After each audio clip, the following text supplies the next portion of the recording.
স্বাধীনতা বলতে স্বাধীনভাবে আল্লাহর ইবাদত করা, এই স্বাধীনতা তারা পেলেন। এরই ভিত্তিতে প্রথমে মসজিদে নববীর কাজ শুরু হয়।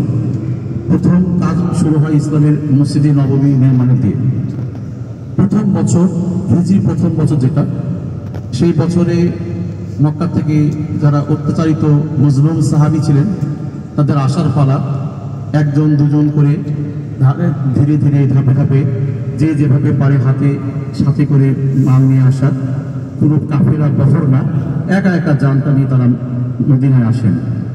মোটামুটি মদিনায় এসে সবাই যখন স্থির হয়ে যান, মক্কার কাফেররা এই মুসলমানদেরকে নিশ্চিহ্ন করার পরিকল্পনা তৈরি করে। তারা মনে করে, তারা বলে যে এরা আমাদের কাছ থেকে চলে গিয়ে আন্তর্জাতিকভাবে পুরো আরব বিশ্বে আমাদের মুখে চুনকানি লাগিয়েছে, এরা আমাদের নাগাল থেকে বেরিয়ে গেছে, এদেরকে নিশ্চিহ্ন করে ফেলতে হবে। এদের নেতা মোহাম্মদ সহ সবাইকে পৃথিবীর বুক থেকে মুছে ফেলতে হবে। এই পরিকল্পনায় তারা সিরিয়া থেকে মক্কাতে বিশাল বড় অস্ত্রের চালান নিয়ে যায়। যেই অস্ত্রের চালানের তাদের উদ্দেশ্য হলো এই অস্ত্র দিয়ে মুসলমানদেরকে তারা হত্যা করবে, মেরে ফেলবে।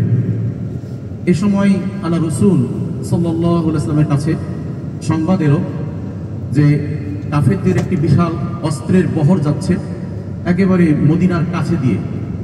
আমরা যদি সেই বহরটাকে আটকে দিতে পারি তাহলে কমপক্ষে কাফেরদের পক্ষ থেকে বড় ধরনের অভিযানের একটি সংখ্যা দমন করা যায়। প্রথম বছর শেষ হয়ে মুসলমানদের যে দ্বিতীয় হিজরি সাল, দ্বিতীয় বছর শুরু হয়। সেই শুরুর প্রায় 9 মাসের বেলায় পবিত্র মাহে রমজান, এই রমজানে এই ঘটনা ঘটে।